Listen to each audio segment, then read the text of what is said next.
welcome to Take on Tech, a program that comes to you every Thursday evening at 7:30. This is a program that explores technological concepts and allows you to interact with a panel of experts. In today's program, we are going to be talking about whether big tech has become the global regulator. Our panel expert will explore and break down all the issues that relate to that. You can engage with us on social media, and our Twitter handle is at KBC Channel 1. You can also tag me at Gidaiga. You can tag at Hussein Kasim, Ali Hussein Kasim. You can tag at Barrack, Otieno. We are all on Twitter. We will also be getting your comments, so please interact with us using the hashtag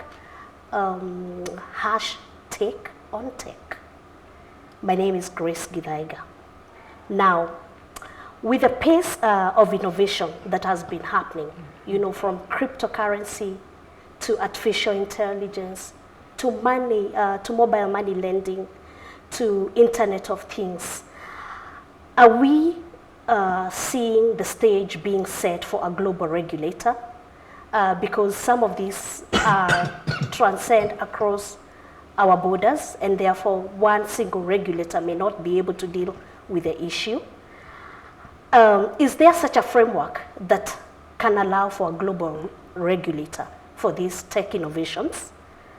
And if there is such a framework, how would it look like, or how does it look like? Do regulators really have the capacity to regulate tech innovations globally? Now, to help us understand these issues, we have in the studio Ali Hussein Kasim. Ali is an entrepreneur in the IT sector, and he's also a Kenya ICT Action Kictanet trustee. Ali will be discussing the issues with Janet Othero. Janet Othero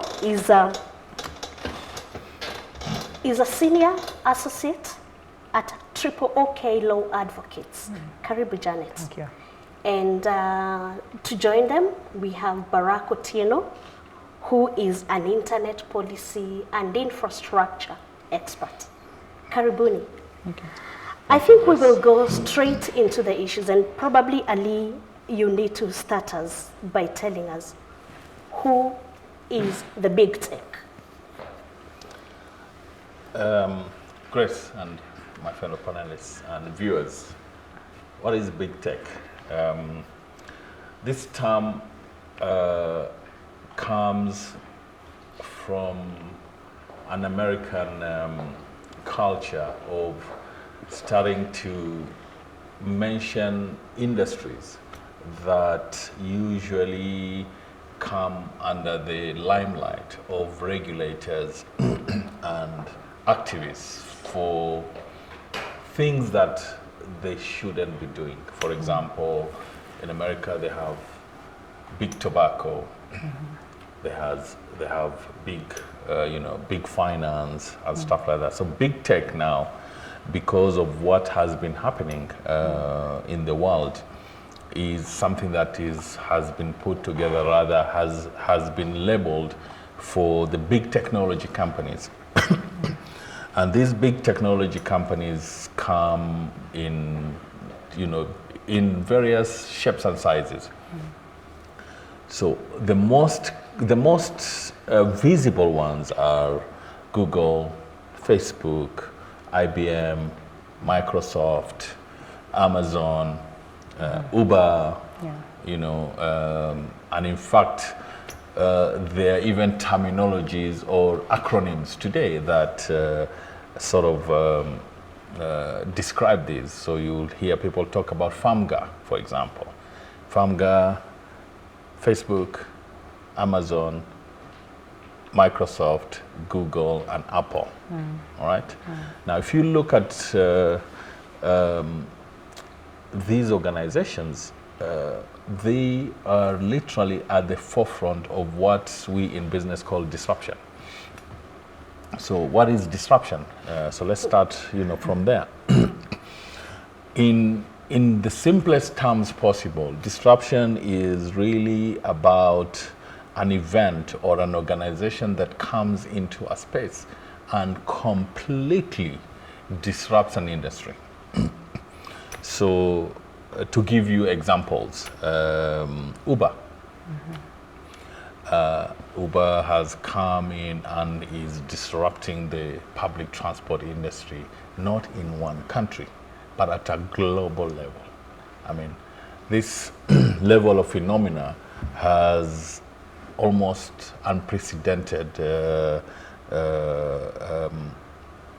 we don't have precedents for some of the things that some of these organizations are actually able to do. And you can look at some of these things from the ability to have computing power at a level, again, that is unprecedented. We talk about cloud computing, but sometimes when you, for example, if you tell my dad about cloud computing, you must be able to break it down for him. It doesn't start at the cloud. Right, and you need to break it down for the viewer. Yes, so cloud computing, in the simplest terms, is you have humongous amounts of computing power, servers, data centers that are then distributed across the world, irrespective of country, using obviously what we now know as the internet. Right. Now, what has enabled some of these startups to grow so fast is continuously, I think, Barrack, you would remind me, that's the founder, one of the founders of Intel. There's a law that, Moore's law. Moore's law is about computing power doubling or tripling every 18 months. That's when it started. But today, to just sort of round this off, to just give you perspective of how computers have grown. When I used to be a junior manager, mid-90s at Toyota, we used to have one computer the size of this room. All right? It used to be called a mainframe. Now that mainframe used to serve the whole organization, maybe about 2,000 people. But it was so big in terms of size, but the computing power of that mainframe that time is encapsulated in my smartphone today. That's how humongous and that's how disruptive technology has become. Now, that's the basis of what you are currently seeing today. Startups being able to come up and compete with banks in the fintech space, for example. Okay, I just hold your thought there. Yes. Why should a Kenyan be concerned about big tech? And I think any of you can jump in into the debate. Yeah. So for me, for example, so let's look at the most current conversation that has going on in the financial sector. There is a huge debate around mobile lending. Big debate. All right. So let's separate the two. Mobile lenders. So they have now you have the Digital Lenders Association of Kenya that is now starting to educate people about responsible lending, about what you need to know on the one side. Then on the other side, you have you have the regulator, which is the Central Bank of Kenya, but the Central Bank of Kenya does not regulate some mobile lenders.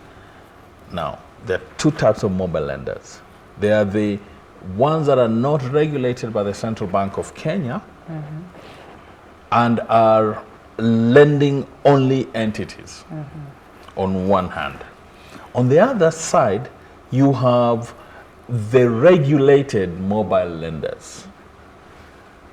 And the biggest ones, if you may allow me to mention, is M-Shwari. That's a partnership between Safaricom and Commercial Bank of Africa, and KCB M-Pesa, which is a partnership between between KCB and Safaricom. Then you have Timiza, which is Barclays Bank's mobile lending platform. So it's not necessarily a partnership with Safaricom, but they use some of the Safaricom infrastructure like M-Pesa for, for payments and all that. Now, to give you, so this is on one side. On the other side, you've got the most famous ones are the Tala and Branch, which are a standalone, not banking institutions. Now, to give you a perspective of how disruptive this is. Okay, Ali, just hold on. We will Yes. come back to that because we need to hear Janet and Barrack also give their perspective on that. Okay. Janet, big tech. Yes. What is a practical example of big tech for local people? In Kenya, I think what really disrupted the market was the mobile money transfer. And it sort of disrupted how transactions are done, how money is sent to rural areas, and also just how banks are able to have the whole aspect of financial inclusion in terms of people who are not necessarily walking into banking halls to open bank accounts. Now, with the invention or with the innovation of mobile money transfer, other services or other innovations around it came into place. Now, that's what now Ali is talking about, the whole digital lending based on this mobile money transfer aspect. Now, with this particular disruption, it was propelled by a telecommunication company, Safaricom. Safaricom, ideally, its mandate is to provide telecommunication services and such related services. But now it was slowly delving into the financial services provision, which is now all supporting all these people who are doing digital lending and also partnering with banks to offer digital lending. So then that brings the questions of who regulates this particular kind of product? Because Safaricom as an entity is regulated by one regulator because of the core mandate that it's supposed to do. But on the other side, based on what it does on a regular, it's able to innovate other products that now cross into financial services, which is also regulated by a different regulator. So you get two regulators regulating one product, and also depending on what type of a company, is it listed or is it not listed, then you have the Capital Markets Authority stepping in. So with this whole thing, it's a technological product, but the regulators are different who are not necessarily technologically based regulators.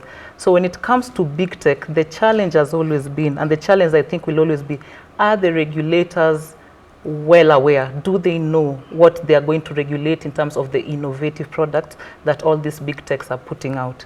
And that's just one aspect out of the bigger pie, because there are other issues such as data, which we can get into later. But in Kenya currently, that is the challenge. New products, regulations come afterwards. Okay, and in such a scenario, it's an interesting scenario because then you have one company falling under three regulators. So what is a best example of who regulates what? And let's pick the example you have picked. That telco company. Who does it listen to? So that's the challenge, and that's the issue. So what you'll get with such a company, you can never be too sure to go to one regulator, because while one regulator may give you the go ahead, you roll out your product, another regulator will come and tell you, according to the licensing requirements, you have not fulfilled a certain obligation. That makes you take back your product, go back, penalties or no penalties, you seek a second sort of approval from this other regulator. In other chances, in most cases now, what some of these companies are doing, just get an approval across board. So just explain your product to regulator A. It does not apply to us. We do not regulate such things. Please proceed. Walk on to regulator B. This is how it affects the market, and this is how it affects us in terms of our operations. They will issue their consent. You walk again to regulator C. It does not affect what we license you to do, so proceed with the product, which now becomes a very expensive undertaking. Then in terms of the secrecy of the innovation, it's lost, because now you end up discussing your whole innovation with people who are not supposed to be necessarily privy to the details of your innovation. So the best thing would probably to come up with a super regulator in terms of tech, strictly in terms of techs. And I don't know, that's a challenge to the government. I don't know if they'll take it up. Yeah. Barrack. Yes, if I may jump in, Gigi, I would like to first start by using a common, I don't know whether to call it a saying, an African saying. You know, if you are not on the table, you are on the menu. You ask the question, how is the common man affected? At the end of the day, what we are calling big tech is a discussion about money and economics, and money moves the world. And having said that, I want to again say that big tech is a creation of regulation. Let me put it that way. And I want to qualify my statement. I want to go back to history. The United States had what was referred to as the High Performance Computing Act, or the Al Gore Bill, which actually set the stage for the current technological developments that we are seeing globally. The leaders in the US actually sat down and asked themselves, how can we use technology to propel this nation as a global leader in the next decade? And that's how they were able to get to the current position where they are on. So even as we are talking about big tech, you can see that this High Performance Computing Act actually resulted in a legal and regulatory environment that facilitated the creation of companies that started bringing wealth from across nations to the United States of America. And unfortunately, we who are in Africa have been caught up as users, which means we buy this product, money is flowing out of the continent, which we then borrow back through the Bretton Woods, they're called Bretton Woods institutions, and other, you know, it's the money we are borrowing, so-called donor funding, coming back to us. So I think at the end of the day, I would say that big tech, while they are not necessarily global regulators, they are creation of legal and regulatory mechanisms in countries where they exist. If you allow me to go a bit further, just to give a global picture, what's happening. If you look at the global scene, because as internet users, most of us use websites. Websites operate under what is called a naming system or domain name system. That's why you see www.kbc.co.ke. Underneath that is a number.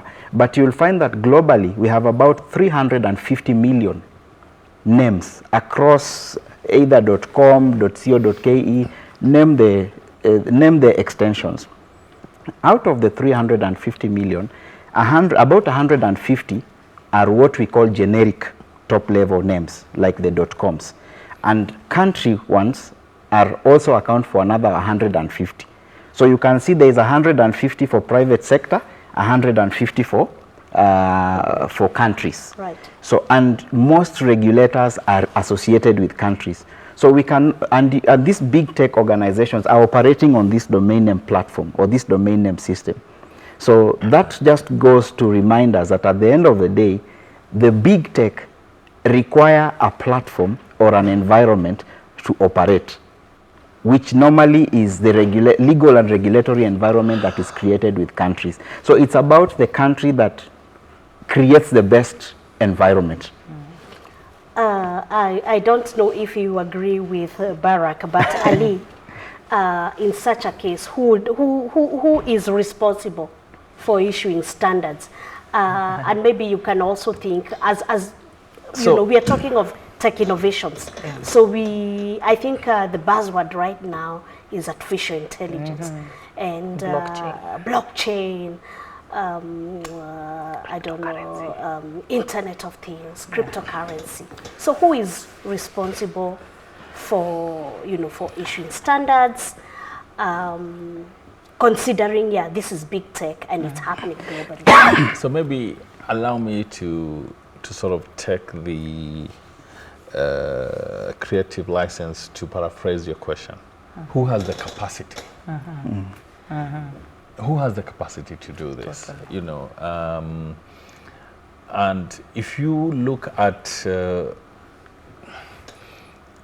on one side, you have regulators and policymakers whose job is to first ensure that citizens are protected.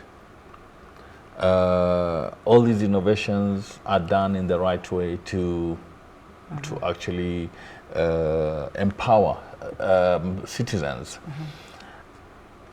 But on the other hand, you have entrepreneurs and capital that is looking to capitalize for a return on investment. So you will always have these at loggerheads.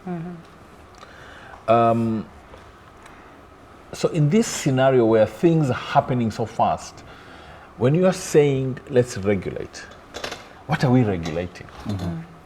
Who knows what's to be regulated? Because even the startups themselves, tomorrow, I mean, there's a very popular term that was coined in Silicon Valley, pivot. Pivot means basically today you'll have one business model, Right. tomorrow you have another one, you've pivoted. All right, so when we are saying regulators have the obligation to regulate, what are they regulating when these startups tomorrow they have a different proposition? I mean, best example today is Facebook. Right? Started as a social media platform. What most people don't know is that Facebook spent 5 years with almost no revenue. Then they started monetizing on our data. And I always want to tell people this. There's no free lunch in this world. All right? So if you take the example of the social media platforms, I like to give the example of a marketplace. So in a marketplace, rather the foundational pillars of a marketplace, in my humble opinion, are 4. The first one is the platform, which is the marketplace. The second one is a buyer, and the third one is a seller. The fourth one is a product or service. All right? So if you are not the platform or the marketplace, you are not the buyer and you are not the seller, who are you? When you are using these platforms, my dear Kenyans, understand that there's no free lunch. Okay? So today we are talking about regulating Facebook, regulating Google.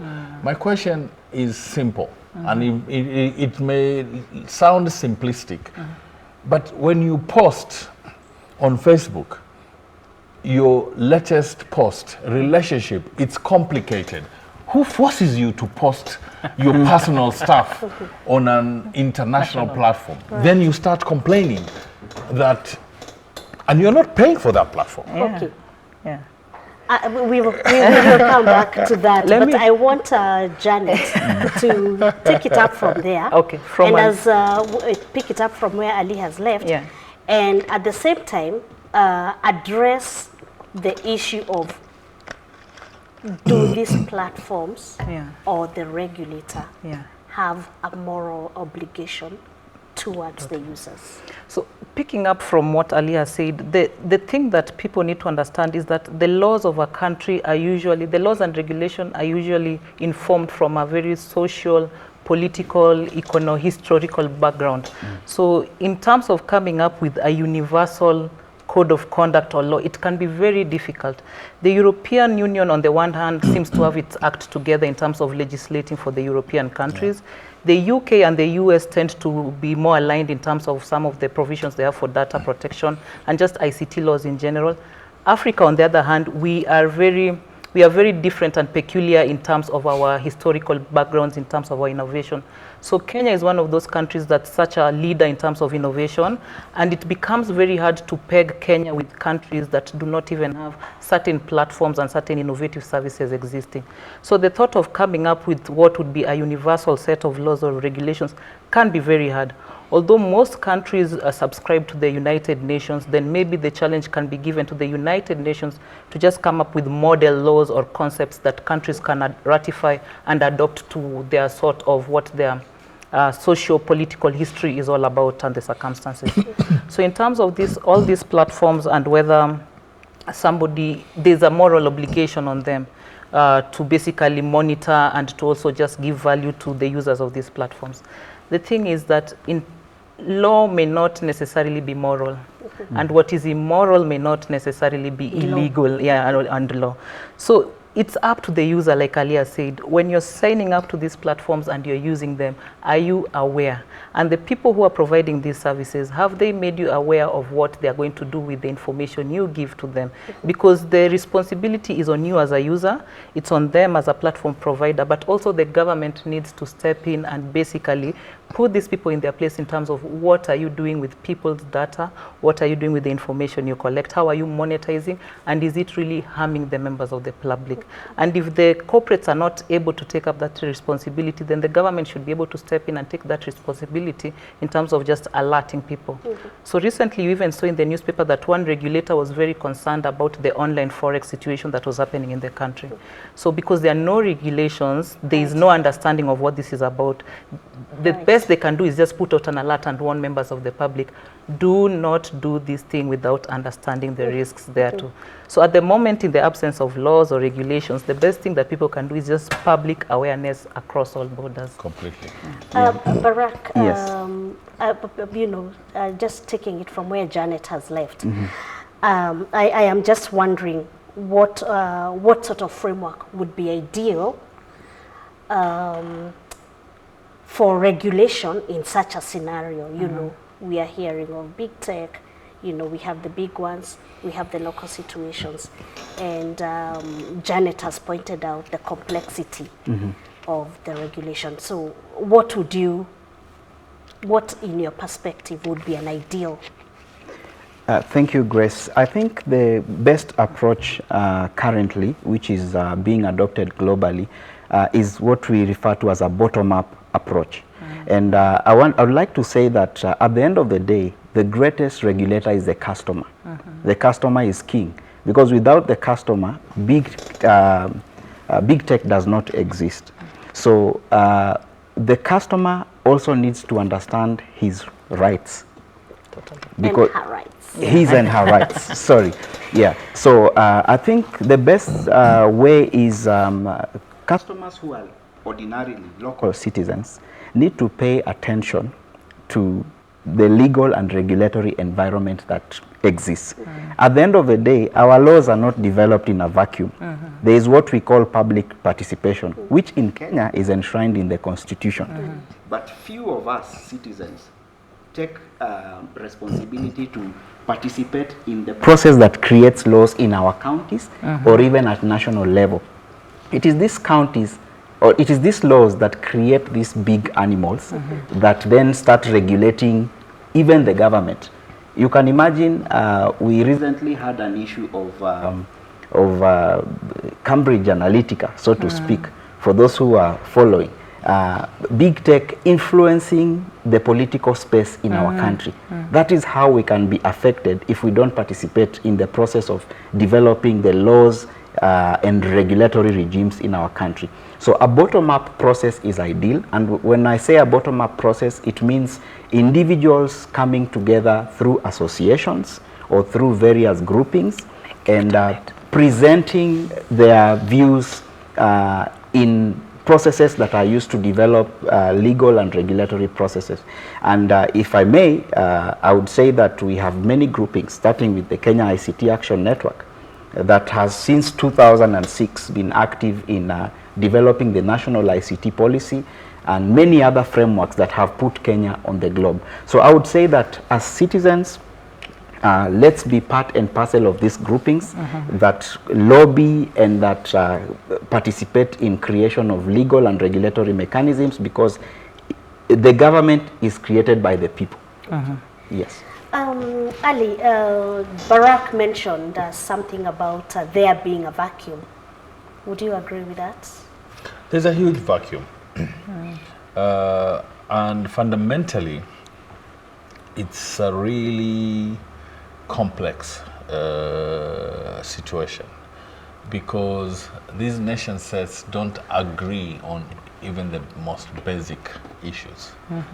So how are we then putting a complex question to them to create a global regulator? I think the closest that we've come to a global regulator is the European Union. And because of that gap, because of that vacuum, what has happened is that people are taking their cue from the European Union. So the European Union is now starting to create what we call a level playing field. Totally. And it's early days, but it's a good framework to look at. They have punished big tech, fining them billions of dollars. You know, though sometimes I smile because, you know, 1 billion, 2 billion to Google is a rounding error in their balance sheet. You know, it's loose change. So what can be done? And we must remember, I can't remember which politician actually said this, but we learn from history that we never learn from history. Look at where big tech has come from. Let me remind people, if it wasn't for regulators stepping in to curb Microsoft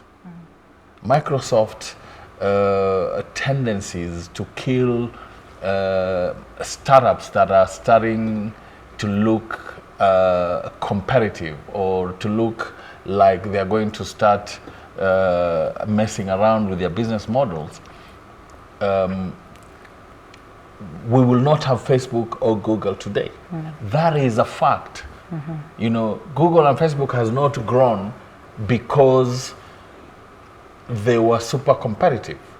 They grew because the legal and regulatory framework made sure that the big tech then, which was Microsoft, would not trample on these people.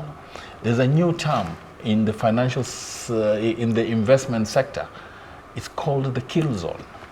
Kill. The Kill zone. Okay. Kill, as ua. Kill zone. Kuua.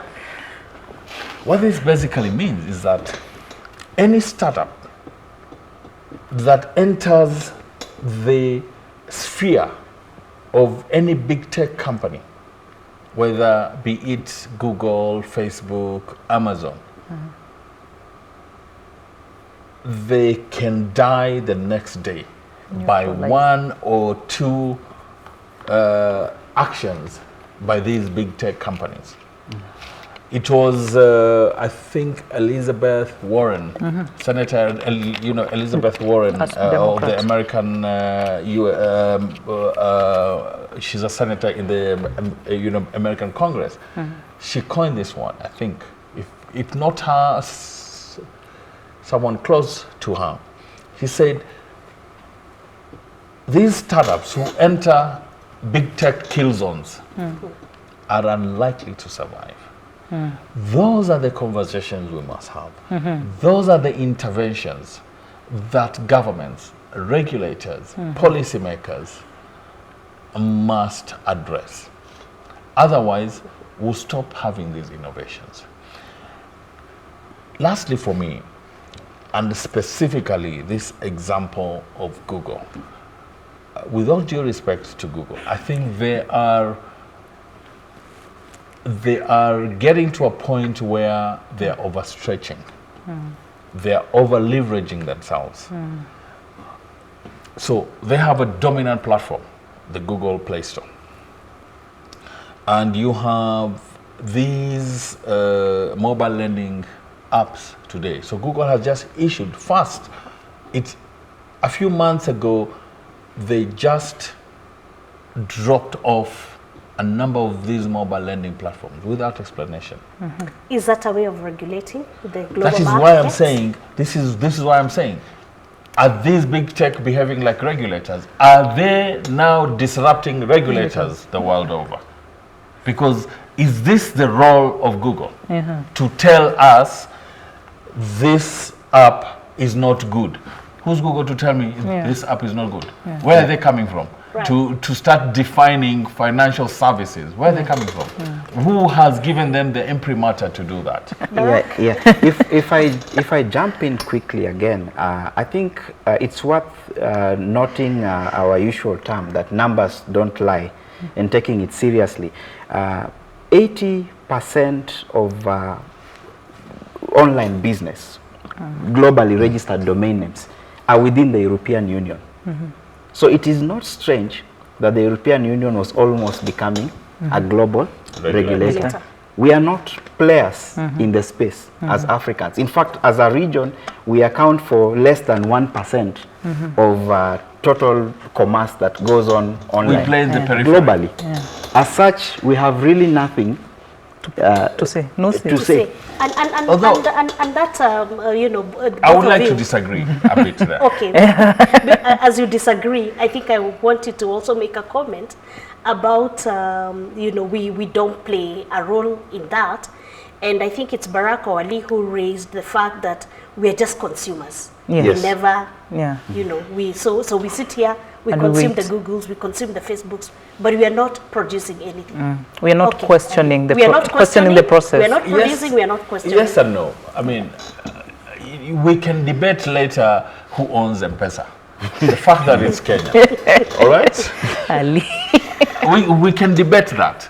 The thing is this. Here are the statistics. 1 in every 10 human beings that uses mobile money regularly is a Kenyan. Sit back and reflect that. 1 in every 10 human beings. We are only 40 million Kenyans. Although with the census now we may hit We 60. shoot up. But the point is, right now, statistically, we're only 40 million Kenyans, right? Yeah. Out of a population of how many human beings? Globally. 7 Billions. million. Yeah. You guys can't just say we are spectators. I mean, we are spectators. There's a new report on competitiveness on fintech investment. Nairobi appears there. The only African city that appears in that global report. So we're starting to turn around these conversations. And I've written about this before. When it comes to financial services in relation to telco, we as Kenyans can actually show the world how way. things are done. I agree. To my sister's point about how do you regulate a monster that straddles 4-5 industries, Yeah. all right? Telco, Financial. services. In Public fact, company. if you look at Fuliza alone, the numbers that Fuliza does makes that a tier 1 bank Completely. Agree. Agreeable. with 0 branches. So that's really disruption. That It is is. disruption. That is That's the what we're essence. talking. That That's is the the essence of essence of That is the essence of disruption. disruption. And a local interpretation of what Yeah. disruption is. And what big tech is also Exactly. about. So we as Kenyans have stopped being spectators. Yeah? Yeah. We are not on the menu. We are at the table. The thing is, how do we leverage that? Yeah? Yeah. And stop these unnecessary siasas that we have. How do we leverage Kenya as a global player in this space. Yeah. Last point for me, look at the investment last year in startups in Africa. 300 million out of $1 billion came into Kenya. So again, there's a debate. Are they Kenyan startups? Are they Kenyan-based startups? Silicon Valley-based Kenyans. Silicon Valley-based Kenyans. The fact is, those guys are coming here. Yeah. There is something. Yeah. As a Nigerian friend of mine once told me, whatever you guys are drinking in this country, please give it to us, because we also need. Exactly. Yes. We are about to wind up the program, and I think, Janet, in terms of the big tech and the benefits they are reaping from, say, the rest of the world, what is your comment on data monetization? Ideally, most of these companies started out because there was, like Ali and Barrack has said, there was a vacuum in the market, there was a demand, and once they rolled out their innovations, there was uptake. And based on this uptake, most of them were just in it for them, what Ali calls that's their business model. Then data became what is now gold or oil. It becomes now the currency, and most of these big techs have converted the data into their assets. It's something that would sit on their portfolio as a very valuable asset. So based on this, they've been able to grow. Some of them have grown and launched other subsidiaries across what was their core mandate. So you'll get people like Amazon having other products, people like Apple having other products that are in line with their Apple. So they tend to push it. As long as you're on one platform, they tend to push you towards the other platforms for that uptake. And that's based basically on the data they're collecting from you on this one particular platform. So they tend to grow. The same thing with the telco providers who are now in the lending. Based on the data they have on you, on your transactional history, they know what your credit score is like. Then they're able to offer custom-made products based on the profiling or the machine learning data that they collect and do from you. So the current debate that's here locally, and also I think in America, is for this big tech, what if we split them? So that if you are a telco company, strictly stay to that. And if you're going to get into the finance angle or the fintech angle, branch off, get a subsidiary, get another different entity, and do that wholly without really relying on the infrastructure of your sister company, so that there's a clear separation and accountability structure. But now what is informing this decision to break up is the question. What is informing this decision? Is it political anger based on information that has been gathered over time, based on reports of bias or reports of infringement that has advised this breakup? Or is it because, guys, people are just generally scared of a giant? Yeah. Or is that a good decision, really, considering that people may say we have been innovating, yes, we have come up with fresh ideas, yes, we are bringing in a value-added service to the organization. Yeah. Is it a good idea to really split? And I think probably that's a debate. It's a different debate on its own, because by the time you're splitting, then you have to go back and come up with new laws and legislation. But the people we are trusting to do this, do they have the capacity and understanding in terms of what they're suggesting? Are there enough technocrats in government or in the legislative arms to understand that a split would do this to the market and would do this to the particular companies? And even if we come up with the new sets of regulations, this split, when you split these two, then they decide we are moving into the health sector. Will you now keep on splitting and getting multiple companies of one giant with the different sorts of regulations? I think that's a conversation on its own. It's an entire conversation on its own. Totally. Barrack, your closing remarks? Yeah, in closing, this is a challenge to our entrepreneurs and lawmakers. We have an entrepreneur here, Ali Hussein. I think for entrepreneurs, we must know that if we have a moral obligation to provide certain services to our consumers, when we don't do that, then we create room for the big tech. The reason why big tech is thriving is that if you go to places with no network, big tech is providing services through balloons, infrastructure services to the people. So why shouldn't the people give their allegiance to the person that is answering their needs? It's as simple as that. The customer is king. Okay. Thank you very much, ladies and gentlemen. You have been watching Take on Tech, a program that comes to you every Thursday evening Please make sure you join us next week as we look into jobs in this digital economy. Our panelists today were Barrack, Otieno, an internet and infrastructure expert, Jane Othero, a lawyer from Triple KO. Triple OK Law. Triple, okay. Associates. Somewhat, yeah. And Ali Hussein, who is an entrepreneur and a trustee of the Kenya ICT Action Network. We were looking at the topic of, is big tech the global regulator? And we've listened to very interesting perspectives from the panel of experts. Be sure to join us next week. Goodbye. My name is Grace Githaiga. Thank you. Thank you. Thank you.